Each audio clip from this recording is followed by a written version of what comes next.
¿Qué tal? Muy buenas tardes. Le agradezco que nos acompañe nuevamente en otra emisión de El Foco. Le doy la más cordial bienvenida a mi querida Beca Hola, buen Duncan. domingo. Y pues ya reconoció usted el lugar seguramente en el que nos encontramos. Estamos en la glorieta del Metro Insurgentes. Si nos encamináramos un poco hacia esta zona, alcanzamos a ver todavía el lugar donde se levantaron las primeras casas de la colonia Roma.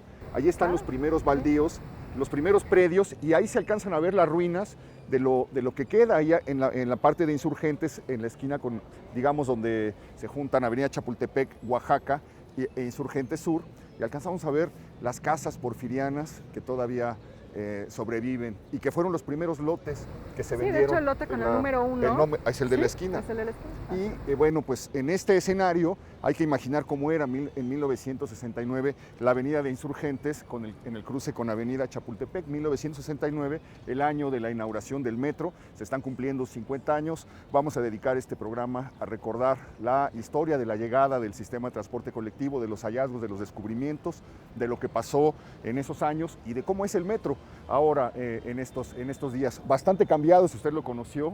En 1969, una tarde, el presidente, entonces presidente Gustavo Díaz Ordaz, en compañía del regente Alfonso Corona del Rosal, acuden a la ceremonia de inauguración del metro. Han quitado la placa, se armó una polémica porque la administración pasada decidió quitar la placa porque aparecía el nombre de Gustavo Díaz Ordaz. Me parece absurdo tratar de borrar la historia mediante el recurso de quitar una placa. Nos guste o no, él inauguró el metro y eso no es rendirle homenaje, simplemente conservar la memoria de la ciudad. Pues es un documento, ¿no? Como un documento que te informa sobre algo que pasó en la ciudad. Pero bueno, son tiempos de extremismos, algunas veces absurdos, pero esa tarde, esa mañana, ellos inauguran esta línea, la línea 1 del metro.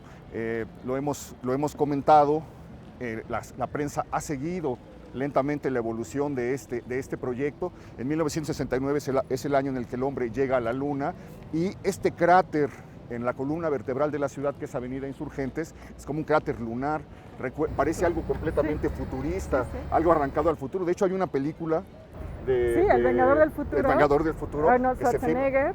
que se veía tan moderna que la filmaron. Aquí y en Chabacano también, por Sí, cierto. sí. Pero aquí en esta glorieta. Y la glorieta es un proyecto que justo nos habla del futuro desde su origen, porque la glorieta es una obra del arquitecto Salvador Ortega, que era socio de Mario Pani. Él participa con Mario Pani en muchos proyectos, el Centro Urbano Presidente Juárez, la Torre de Rectoría, y recupera un proyecto de Pani que era sumamente futurista y era una glorieta para el cruce de Insurgentes y Reforma, donde ahora está el Hotel Plaza, que fue lo único que pudo hacer de ese proyecto Pani.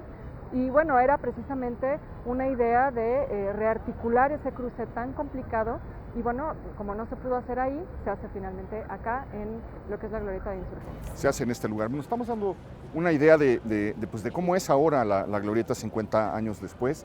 En ese tiempo era la puerta de entrada a la fulgurante zona rosa. En los 60 la zona rosa era el centro de la intelectualidad, del arte, de los cafés, de los restaurantes elegantes, el parador de José Luis, en fin, podemos enumerar una larga lista. Había galerías, etcétera, y en esta zona todos estos locales eran pequeñas peñas o cafecitos, peñas para la bohemia, donde se cantaban canciones de trova latinoamericana mientras se bebía cerveza o alguna bebida. Había cafecitos y restaurantes de inspiración francesa que estaban con las sillas expuestas, las mesas expuestas al aire libre, todo muy francés, todo muy moderno.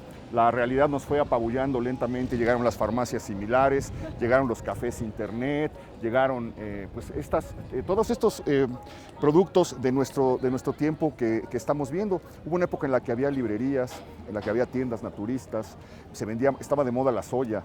Entonces vendían soya, estaba de moda una tienda de trajes baratos que se llamaba Milano.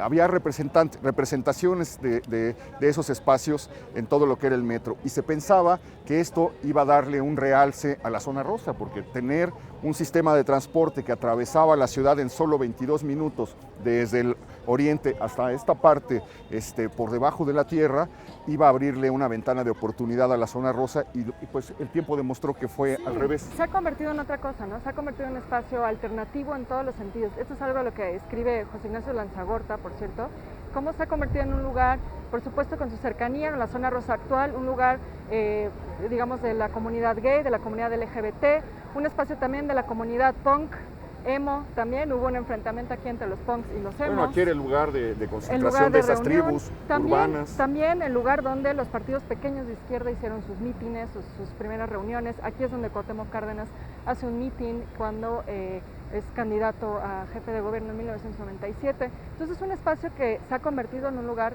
alternativo. Sí, efectivamente, tan alternativo como lo estamos viendo en estos momentos, es en realidad la manera en la que chocaron los sueños con los que se planeó todo esto con la realidad.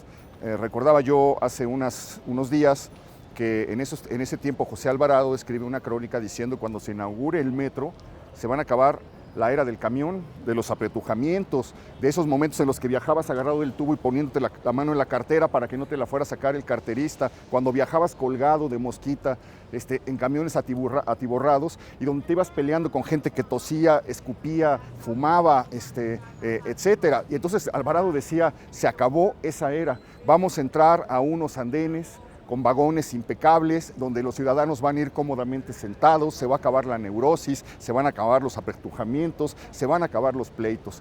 Va a ser un cambio decisivo. Yo no sé si eso duró Chava Flores también lo narró, unos días o unas horas. Sí, Chava Flores también en su canción narra cómo ya no se va a subir al camión de su compadre Filemón, donde te dejan subir guajolotes, sino aquí ya es todo moderno, no puedes comer en el metro, no puedes subir a tus bultos.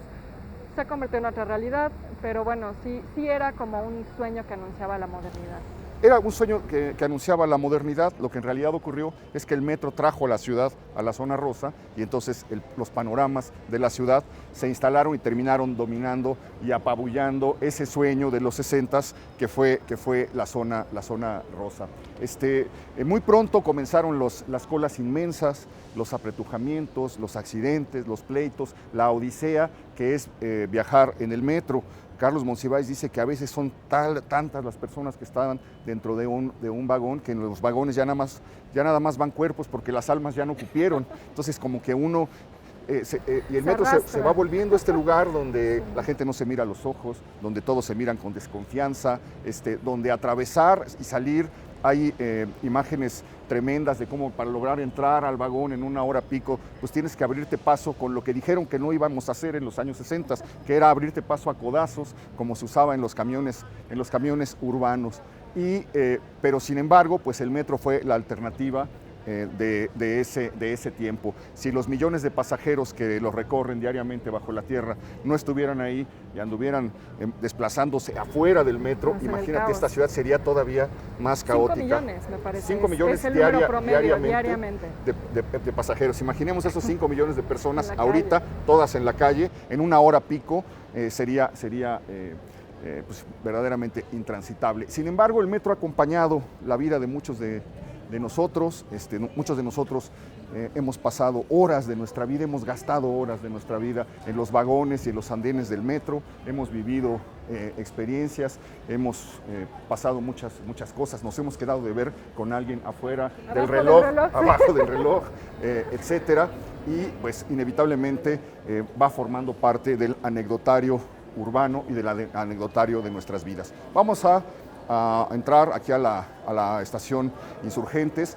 La gente se maravillaba del diseño arquitectónico los relieves, hay que mencionar eso, porque tiene este diseño de relieves. La idea era que cada estación tuviera un diseño único y en esta se pusieron relieves que por un lado muestran el México prehispánico con los glifos de Palenque que se acababan de descubrir en los años 50 y por otro lado relieves del México novohispano. Entonces, como esta modernidad está arraigada en la historia y en la tradición mexicana, también va a ser muy celebraban importante. los pisos deslumbrantes de mármol, las escaleras relucientes, los torniquetes. Y la gráfica también, hay que decirlo, la gráfica de la simbología.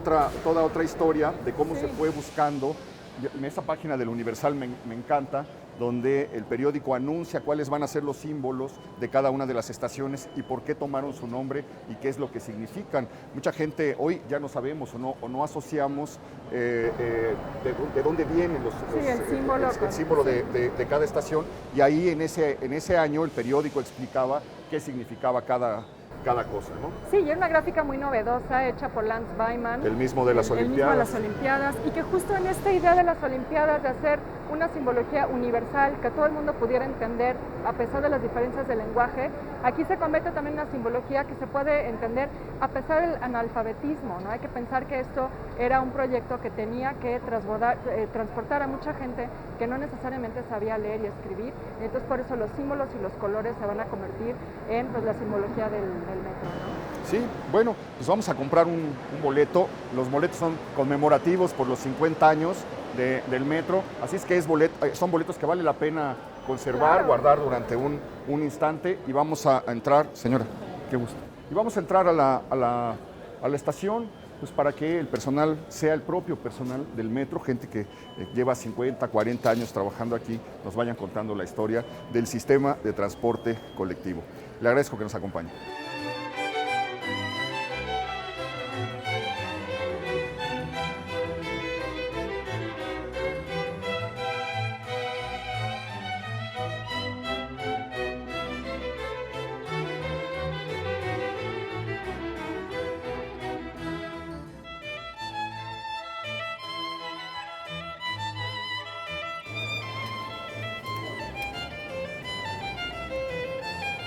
Hola. Gracias. Hola, ¿qué tal? Bienvenidos. Les damos la bienvenida a la señorita Verónica Mendoza Carreño, que es la directora de la línea 1 del metro.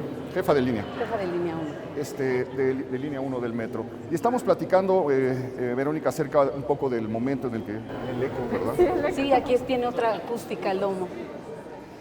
Del momento en el que se inauguró esta estación, de ese día en el que se entra el presidente con el regente Corona del Rosal y hacen el viaje acompañados por un montón de funcionarios, y luego entra la gente, y parece que el primer día a las 10 de la mañana ya no había boletos, se había agotado el boletaje, porque la gente tenía verdadera curiosidad con la expectativa, por ¿no? venir a conocer cómo se iba a viajar en la Ciudad de México a partir de ese momento, cómo se iba a recorrer la urbe por debajo de la tierra, ¿no?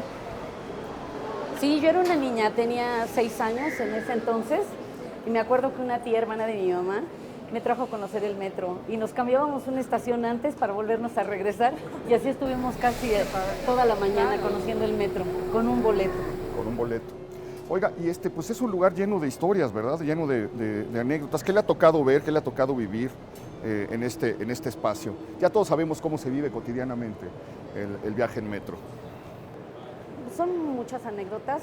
La primera es que yo llego a un área en donde no había mujeres, había muy pocas en el momento en el que yo llego. Ya había habido conductoras e inspectoras, pero era una minoría. No somos recibidas así como que... Pero ahí hemos ido en la lucha, aprendiendo todos los días, y aquí estamos. El metro está empoderando de mujeres. Qué bueno. Entonces, cuando después yo llego... de muchos años, ¿verdad? Después de muchos años. Sí. Bueno, yo me acuerdo que fue en los 70s, muy pronto, cuando empezaron a separar a los hombres de las mujeres y ponían una valla después de ciertas horas. Sí. Eso era por ahí del 76, 77. Creo que después de las 5 de la tarde o 6 de la tarde ya ponían una valla para que, ahí se comenzó, para que no pudieran pasar los hombres. Y aún así se seguían metiendo, ¿no? No, y hasta la fecha. Hasta la fecha. Hoy tratan de evadir la vigilancia de los policías o del personal del área de seguridad institucional para abordar el área de damas. Esto se da por quejas de las usuarias, de que había exhibicionistas, gente que los manoseaba, o por esa situación fue que se fue dando. Hoy en día lo respetan más porque el Departamento del Distrito General así lo decretó, que hubiera esos 3 carros o para la separación de damas. Antes era en la hora de mayor afluencia, como bien dice, pero hoy en día es todo, durante todas las horas de servicio. ¿Pero se siguen dando esos casos? ¿Se siguen dando quejas? esos, sí. ¿Y aparecen cada cuándo, digamos, en esta línea? ¿Cuántos casos reciben en un mes? En un mes, podría decir que por día, de 3 a 4 por día. De hecho, tenemos unos módulos que se llaman Viajemos Seguras. para que ellas directamente se quejen en esos módulos. Es decir, estamos hablando de unos 100 casos al mes, Más o menos. aproximadamente. ¿Y cuáles son los problemas más frecuentes que ustedes enfrentan? Riñas, carteristas, vagoneros. Más bien son robos. Robos y riñas es lo que más se da. Más que el acoso, el robo y la riña. Es lo que ¿Se pelean más las mujeres o los hombres? Híjole. Las mujeres también son aguerridas. No, yo he visto buenos pleitos. Los corazos se ponen buenos. Siento que los hombres tienen un poco menos de tolerancia, las mujeres son más relajadas en ese aspecto, pero cuando se llega a dar la riña, se da fuerte. Bueno, y cuéntanos un poco qué haces tú en el día a día, qué hace una jefa de línea. Bueno, desde que inicia el servicio, cuando inicia el servicio, ver la explotación de la línea, que estén los trenes disponibles para la circulación de los trenes, el personal completo. En el caso de que no tuviéramos algún personal, entonces lo que hacemos es la contratación del tiempo extra y estar en la constante supervisión de que se esté circulando, siempre yendo en contra del reloj.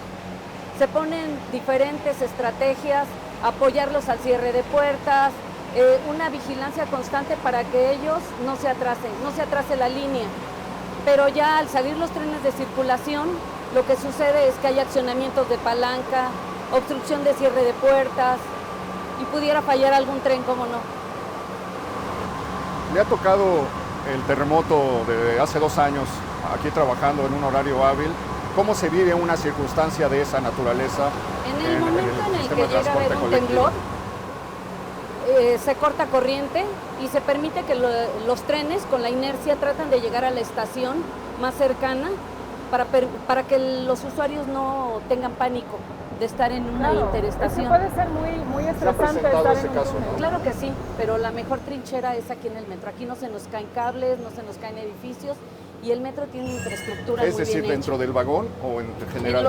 En las estaciones. Las estaciones. Bueno, y es que la tecnología que se usó para hacer el metro era, digamos, la tecnología de punta en esa época. Eran estas máquinas que las llamaban de escudo, me parece, y era la mejor forma en esa época de hacer excavaciones. Entonces ahí también el metro fue, digamos, punta de lanza el de la Ciudad de México en esa tecnología. Y sigue siendo, por eso es el mejor medio de transporte que tiene la ciudad. Nos encontramos en los estándares más altos a nivel internacional, en cantidad de trenes, de red, cantidad de usuarios, el servicio que se presta, la limpieza.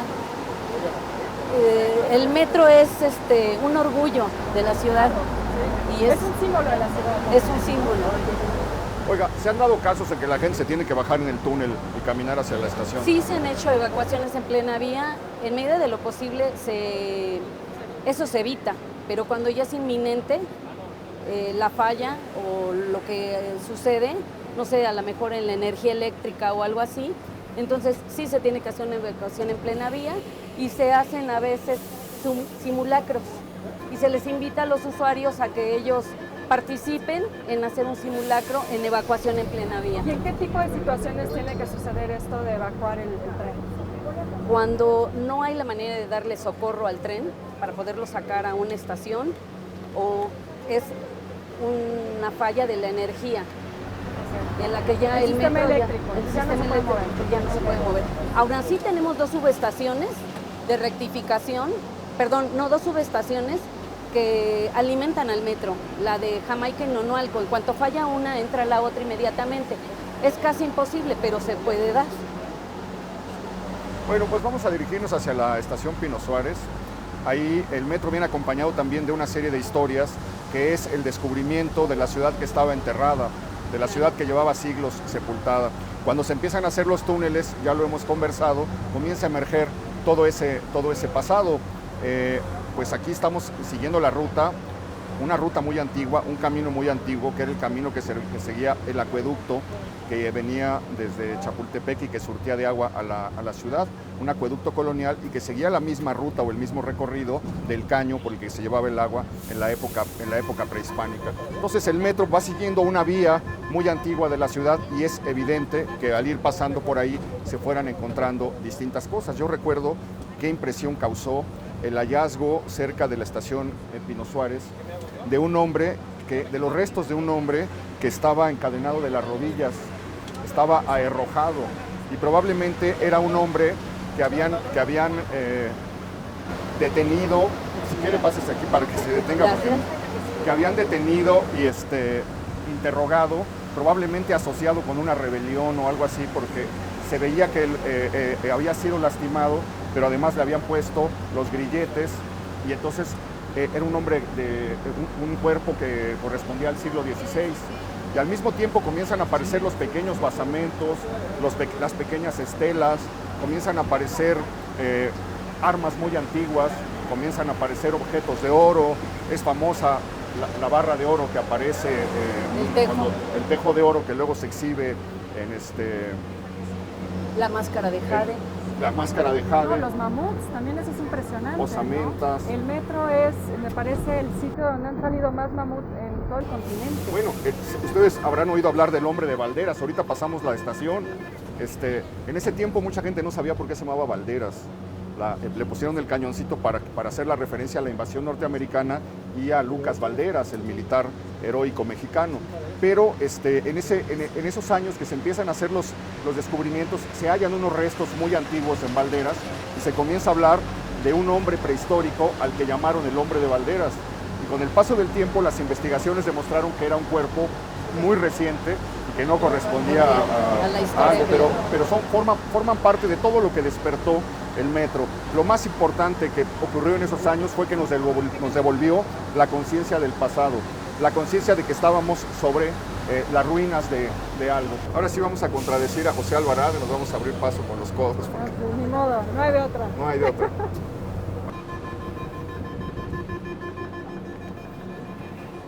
Otra cosa es que creó gran angustia, lo acabo de recordar ahora en esos días, era que se decía que el cierre de puertas iba a durar, es decir, las puertas iban a estar abiertas entre 12 y 16 segundos.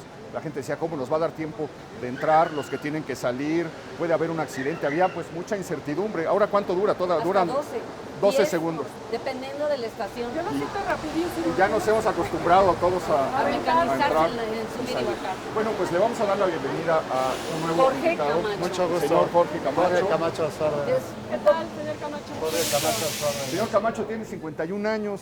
51 años trabajando en el metro. Eso quiere decir que está usted desde que se abrieron los túneles. Sí, desde la construcción estamos aquí. ¿Cómo fue eso, ese proceso? ¿Qué recuerda de eso? Bueno, pues yo en el periódico vi que iban a construir un transporte urbano masivo para la Ciudad de México, que ya lo necesitaba, ¿no? Desde ese tiempo. Yo llegué aquí, entré al departamento de construcción, supervisando las obras, y de ahí ya quería un trabajo fijo, fui a hacer mi solicitud y me aceptaron. Fue como me quedé aquí en el metro. ¿Y cuál fue su primer puesto después de haber sido supervisor de las obras? ¿Cómo se integra al metro? Como auxiliar de jefe de estación. Ese fue mi primer ¿Usted puesto. se acuerda cómo fue el primer día del metro? ¿Cómo fue el día que se inauguró? ¿Qué ocurrió? Bueno, el día que se inauguró, pues todos estábamos bien bañaditos y arreglados. ¿Perfumados? Perfumados. Nuestro primer uniforme fue un chalequito azul, un pantalón gris rata, una chazarilla blanca y un kepit azul con gris. Ese fue nuestro primer uniforme. ¿Le tocó ver la llegada del presidente Díaz Ordaz con el regente cuando hicieron aquel viaje inaugural? Sí, lo vimos pasar. ¿Lo vieron pasar? Lo vimos pasar. Iba el licenciado... ¿Alfonso Corona del Rosal? No, iba, sí, el regente en ese entonces y el presidente Díaz Ordaz. Díaz Ordaz. Con un compañero que se apellida Azanille. Ese fue el que lo acompañó. Hasta hay una fotografía de él. Le tocó conducir, se convirtió en el primer conductor del metro, Díaz Ordaz, porque manejó el tren que se llamaba México, me parece. El presidencial. ¿No era el Olimpia? El presidencial, sí. Lo manejó entre Candelaria ¿Y San Lázaro? y San Lázaro.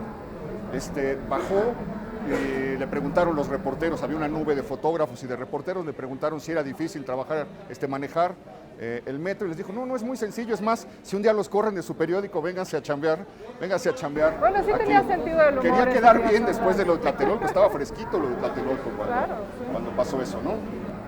La gente se acostumbró rápido al metro, en los primeros días andaba confundida en las rutas. Bueno, hay esto. Antes de que se inaugurara el metro, los trenes estaban en pruebas al vacío. Las estaciones todas estaban con los acabados. Entonces, había domingos que nos indicaban que los dejáramos pasar para que se dieran sus vueltas.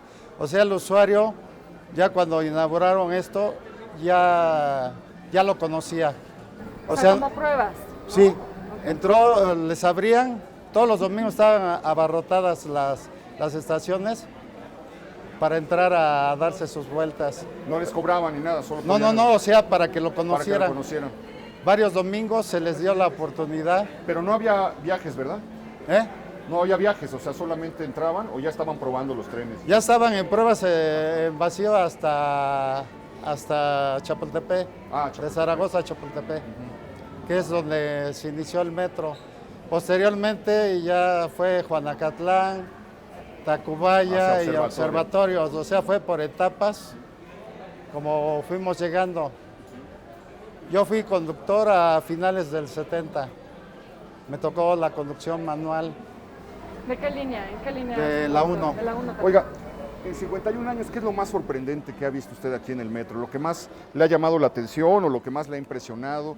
¿La anécdota favorita que usted tiene de estos años en el metro? Bueno, pues me ha tocado salvar personas en cuestión de que tú las ves pasar y no sabes con qué intenciones, a qué vengan al metro. Como en una ocasión estaba yo en Chapultepec, pasó un señor pues bien vestido con un portafolio, pasa y se regresa y me dice, y ya me aborda y me dice, ¿tiene unos minutos para mí? Le digo, sí, adelante. Ya le entró al cubículo y ya me empezó a platicar que iba a quitarse la vida allí a Chapultepec. Le digo, ¿por qué motivo? No, dice, es que me siento solo. Le digo, pues se ve que estás bien económica. Sí, dice, por eso, dice, no me quise ir a Colima porque por razones de su familia, por razones de salud, su familia se cambió a Colima. Y él se quedó porque aquí pues tenía un buen trabajo. Digo, pero ese no es motivo, digo, para que te quites la vida. Estuvimos platicando, ya lo convencí de que se fuera a Colima y ya se retiró la persona y le digo, pero no vas a abordar el metro, ¿verdad? Te vas hacia la calle, dice, sí. Oye, o sea, Es otra de las cosas que llegó con el metro, los suicidios. Sí. bastante. Pero también los nacimientos. Bastante. ¿Nacimientos en el metro? A mí Me me tocó tocó- en la estación Revolución un Un nacimiento. nacimiento en el vagón. Sí, no, fue en la estación. En la estación. Bajaron a la usuaria de 16 años que venía acompañada de su papá y la llevaron a la estación del Metro Revolución. En ese entonces yo era ya inspector jefe de estación. Y cuando me tocó atenderla, pues yo ya era mamá de 3 hijas, pero nunca había visto un parto. Eso es muy diferente. Aunque parezca mentira, Sí, ser prefiero protagonista tenerla. que ser el eso es muy espectador, ¿no? cierto. Entonces ayudé a la chica a tener a su bebé y posteriormente llegaron se le entregué la ambulancia, certifiqué que estuviera viva, se me vinieron imágenes a la cabeza para que yo pudiera algo. Dios me acompañó, pero yo traje a la bebé, la envolví en un saco y se la entregué a la mamá, se la puse a un lado, cuando llegó la ambulancia se la llevó y todo ocurrió rapidísimo, pero es una de las cosas más bonitas que me ha pasado porque de no haber estado o de que no hubiera llegado esta chica al cubículo a que se le dieran los primeros auxilios, quién sabe cómo hubiera sido el nacimiento. Llegaron después de 8 meses a invitarme a que fuera la madrina del bautizo de la chica y la llevé a la ¿Cuántas bebé. historias no han ocurrido en este espacio en 50 Excelente años? programa, Héctor. Muchas gracias, señor. Felicidades. Que sigas Bien, así, gracias. me aprendo Gracias. mucho Se cuando lo sacas agradezco. esos programas. Muchas gracias, se lo agradezco mucho. Igual para Gracias, ustedes. señora. Felicidades.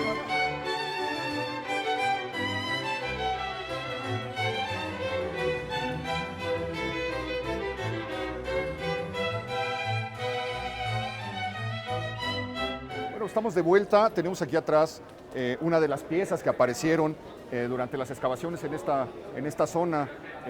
Comenzaron a aparecer un adoratorio y distintas ofrendas, cajas con objetos que se encontraban encerrados dentro de ella. Hay que recordar que esta es una de las zonas, este es uno de los 4 barrios de México Tenochtitlan. La estación Pino Suárez se localiza sobre lo que vendría siendo Soquipan, donde se dice que es la primera parte que se habitó del islote, la parte más antigua que habitaron los aztecas sería precisamente en este lugar. Y al momento de hacer las obras se va haciendo este descubrimiento. ¿Usted recuerda cómo se hizo, señor Camacho? Sí, mire, cuando descubrían algún vestigio arqueológico, luego se suspendían las obras y entraban los de arqueología. Sí, los de Lina, ¿no? Sí, para pues empezar a rescatar lo que se encontró.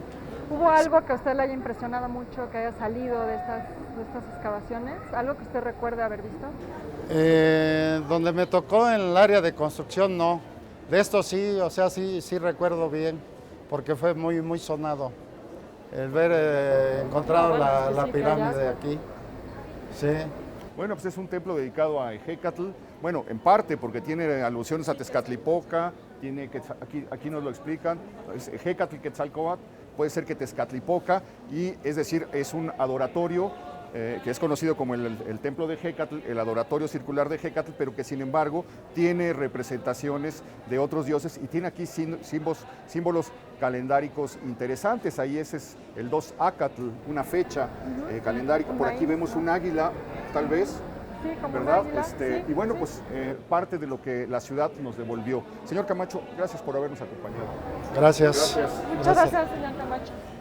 Mil gracias. Señor Camacho. Gracias. Vamos a seguir nuestro recorrido por la historia del metro. Otro capítulo que tiene que ver con la estación Pino Suárez es el terremoto del 85, cuando se cayeron las torres que estaban colocadas justo encima de la estación.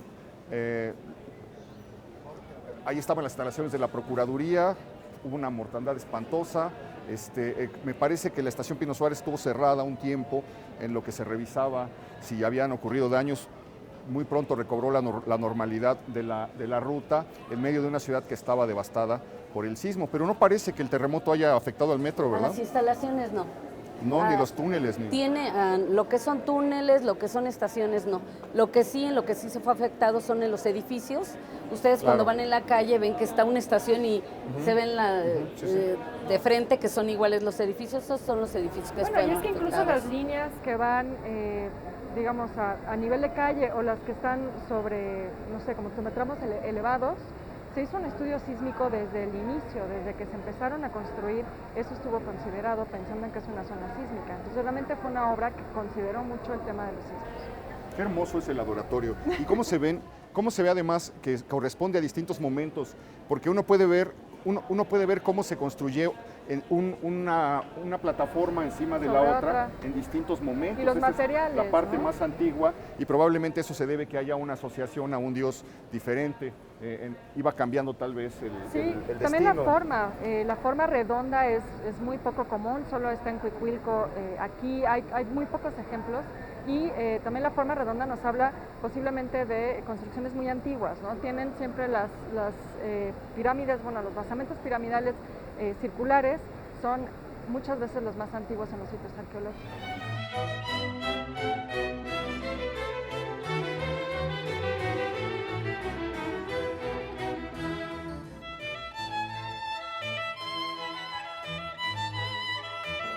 Ya viene el otro metro. Me recordaba Beca ahorita, si quiere pásese por acá porque se va a bajar la gente y se va a hacer aquí una... recordaba Beca que también hay muchas leyendas fantasmales, como en toda la ciudad el metro tiene sus fantasmas, sus historias. Como no tantas gentes que han muerto aquí, tanto usuarios como incluso hay una anécdota de un trabajador que falleció en línea 3. Al compañero se apellidaba Platanov y lo arrolló un tren, un conductor. Mientras trabajaba. No avisaron que se encontraba en las vías y el compañero tomó conducción de pilotaje automático y lo arrolló. No se dieron cuenta en el momento, pero al transcurrir del turno, un compañero conductor que iba muy atento a las vías, vio una parte de humano y lo reportó. Entonces en ese momento se bajó a verificar y efectivamente se encontró por medio de la llave de tren, que es con la que manipulamos ahí en los trenes, se encontró la llave de tren y la credencial. Entonces dijeron fue Platanov y ya no reportó salida ni nada, fue él. Con el paso del tiempo dicen que él se aparecía en las vías. En la noche aquí tenemos un programa de mantenimiento y llegaba personal a hacer recorridos caminando de una estación a la otra en interestación. Y le dijeron, ¿todo normal? Sí, ahí está el compañero Platanov que me atendió, él está haciendo también supervisión. Dice, pero a ver, ven por favor aquí a PCC, nosotros aquí se trasladó el compañero, les brincó mucho. Dijeron, a ver, de estos fotografías, ¿quién fue el que te atendió? Le dice, él. Dice, pero este compañero tiene muchos años que falleció en ese tramo. Le damos la bienvenida a Eric Gómez. Eric. Buenas tardes. Gracias por recibirnos. Buenas tardes. Pues Eric es una persona que tiene 21 años.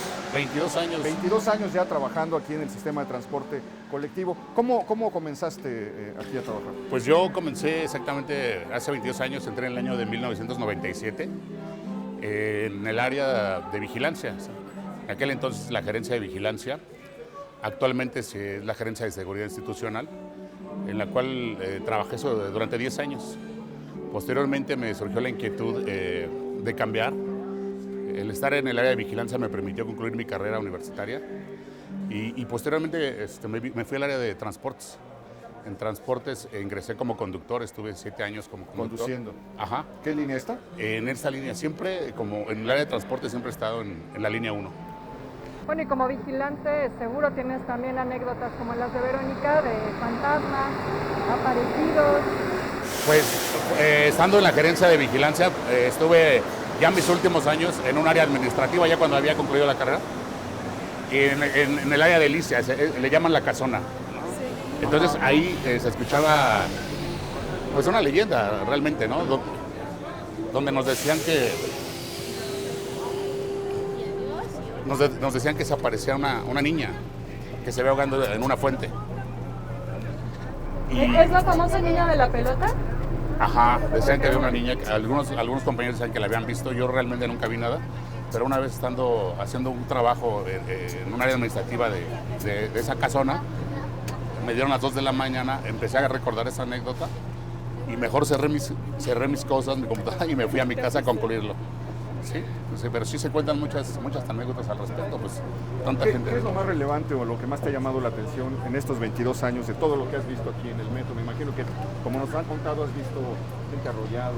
Pues sí, realmente aquí en el metro diario acontece algo diferente, ¿no? Entonces, desde arrollados, cuando estuve en el área de vigilancia, riñas que teníamos para el combate al ambulantaje, alumbramientos, me tocó como jefe de estación un alumbramiento en Valderas. ¿Nunca has salvado a alguien? Sí, me tocó en una ocasión en la estación Tacubaya, yo era conductor y iba bajando la escalera un invidente con su bastón. Entonces él avanzó sin darse cuenta que se acababa el andén, cayó a vías, corrí hacia el ruptor, accioné el ruptor, ya accionado el ruptor, corrí hacia la mitad del andén. Afortunadamente el conductor logró ver a la persona que está en vías y detuvo la marcha del tren. Pudimos rescatar a esa persona en aquella ocasión. Sí. Yo creo que es una de las cosas más significativas que me han ocurrido. Sí, claro. Y como conductor, ¿qué otras, cómo era el día a día de ser un conductor del metro? ¿Qué otras cosas nos puedes contar? Pues cuando doy el cambio, digamos, de vigilante a conductor, yo lo primero que decía es cómo me voy a adecuar, porque mi trabajo como vigilante era siempre andar en la red del metro.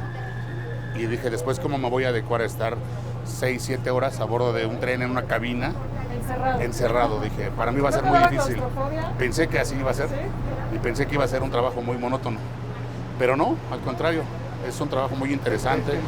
El trabajo de conductor es un turno de ¿cuántas horas? Son turnos de 7 horas y media. 7 horas. Y estás las 7 horas bajo la tierra de un lado a otro. Sí, y a veces si tenemos tiempo extra hasta 14, 15 ¿Nunca horas. tuviste un percance cuando se queda parado entre estaciones, que es una de las cosas que mucha gente padecemos a veces, que se ha quedado hasta una hora cuando hay Sí, algún como no, problema serio? porque el tren empieza a presentar averías.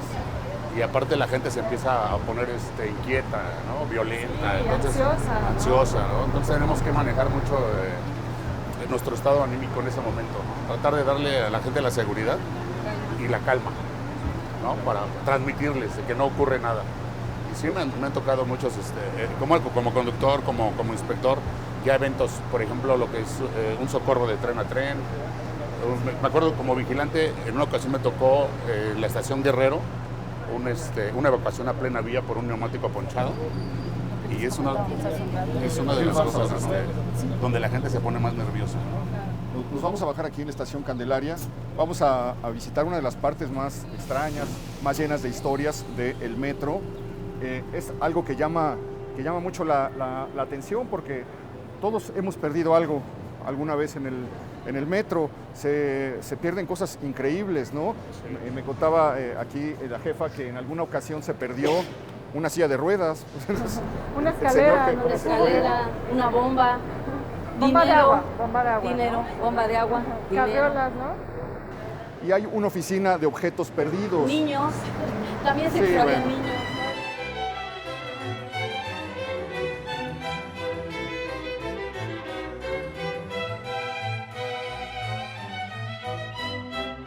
Bueno, no podemos hablar de la estación Candelaria sin hablar de arquitectura, porque es de una de las mejores, las más bonitas estaciones del metro.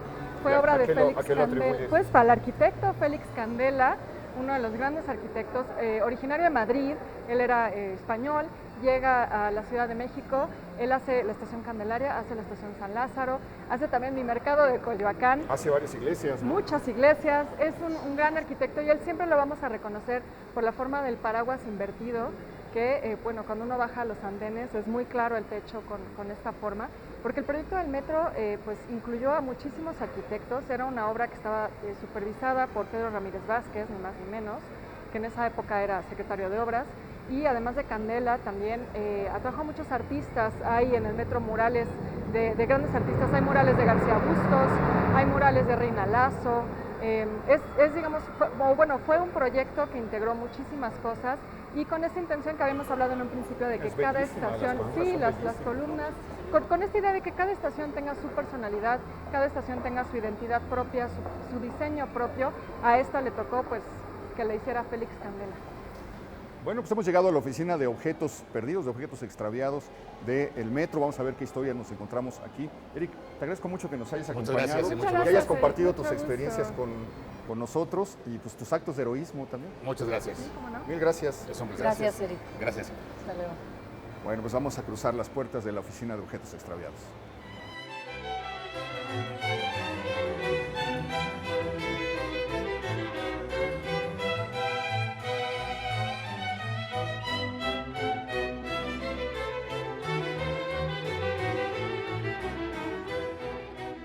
Estamos en la oficina de objetos extraviados. Durante mucho tiempo estuvo a cargo del señor Castro, durante muchos años. Lo conocían como el detective del metro, porque muchas veces lo que recibía trataba de que llegara a sus propietarios. Y él contó que una vez llegó una muchacha, una señora, que había perdido una credencial. Y entonces al enseñarle las credenciales que tenían, vio una de un joven que había sido su novio años antes y al que no había vuelto a ver. Entonces, gracias a la credencial, anotó el teléfono y la dirección de este joven. Pasó el tiempo y después vinieron a darle las gracias al señor Castro, porque gracias a eso se acababan de casar. Son como la clase de historias que pueden salir de una oficina de objetos extraviados. Vero, muchísimas gracias por habernos No, gracias a acompañado. ustedes. Fue un Gracias. recorrido Felicidades. delicioso. Fue un placer.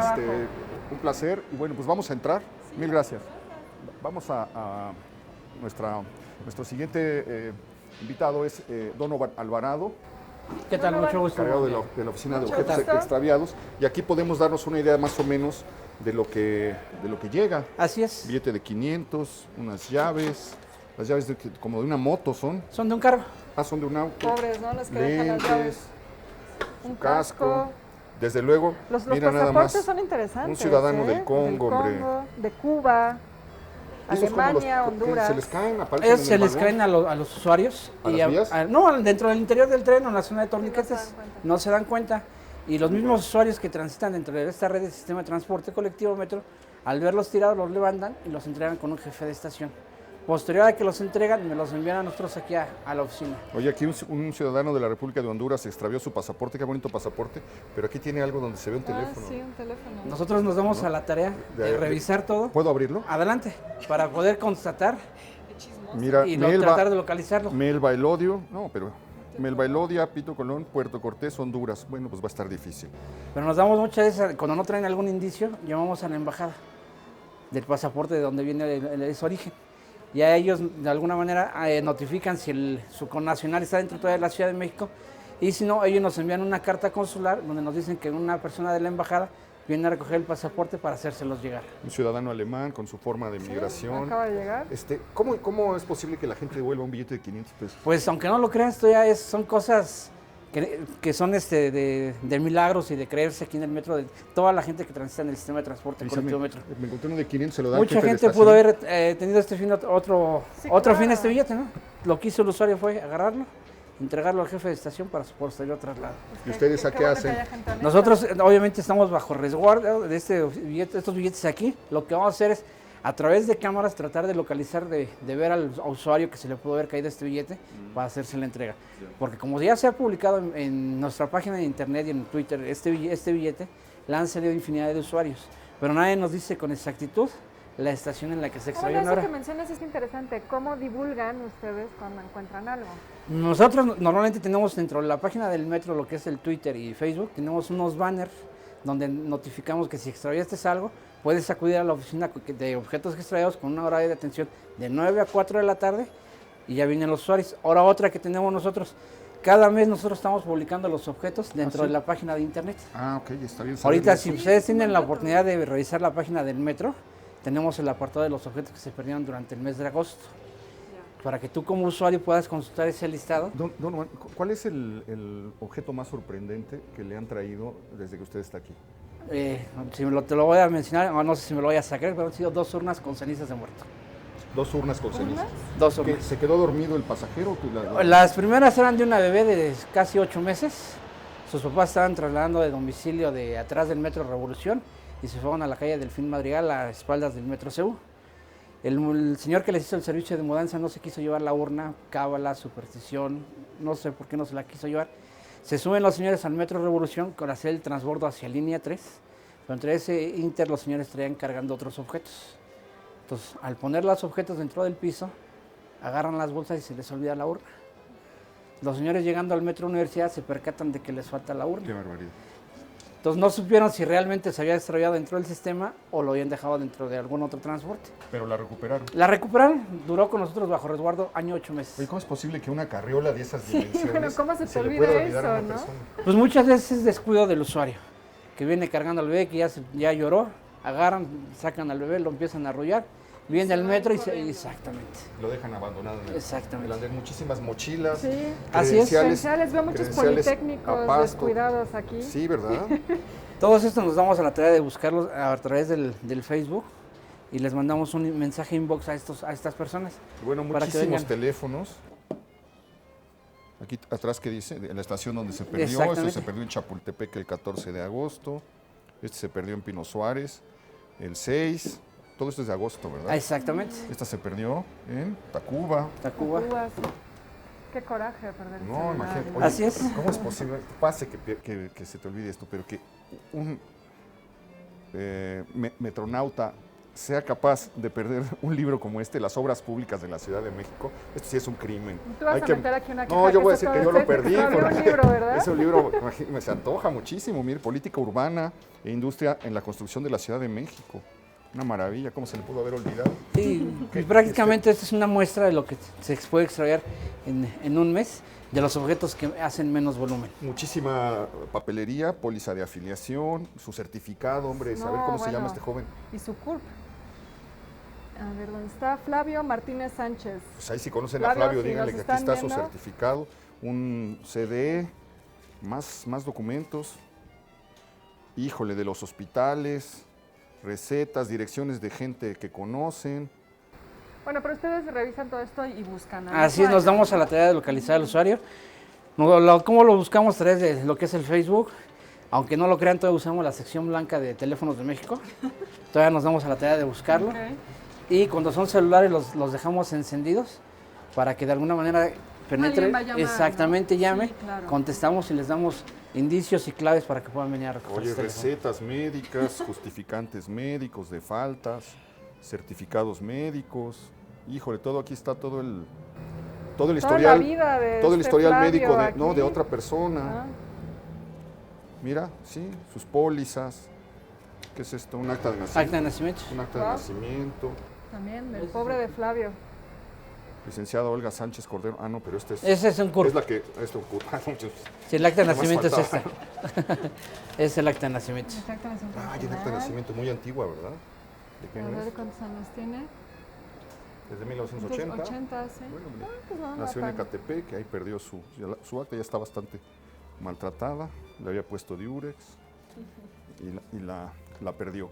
Entonces, lo más extraño son las urnas, ¿qué más? Las urnas, hemos entregado 2 títulos universitarios, uno de una médica cirujano y uno de contaduría, uno de la UNAM y uno del Politécnico, que son cosas que dice uno, bueno, creo que es un documento muy valioso para uno que es estudiante Carísimo. y que nos cuesta mucho trabajo tener un título para que lo perdamos así de la buena. Ahora, ¿esta oficina está desde que se abre el metro? ¿O Esta es oficina se más funda en reciente? 1980. Desde 1900 hasta la fecha seguimos brindando servicio de lunes a viernes con horario de atención de 9 a 4 de la tarde. Estuvo el señor Castro muchos Así es, mucho años. tiempo. Él contaba que una vez le trajeron una prótesis de una mano. De una mano. Con un anillo, ¿no? Exactamente. A nosotros nos han traído estudios clínicos de personas que han tenido tumores en la cabeza, con pase de internamiento para la operación. Han extraído todo el expediente clínico, los logramos contactar hasta Los Cabos. Vino el señor a recoger su documentación porque el viernes se operaba. Donovan, ¿qué pasa cuando veo muchas chamarras, muchas mochilas, cobijas, etcétera? ¿Qué pasa cuando ya pasa un tiempo determinado y la gente no lo reclama? Antes se iban a casas hogares. Casas... Ahorita estamos en eso, no más que ahora ya es por medio de un proceso legal.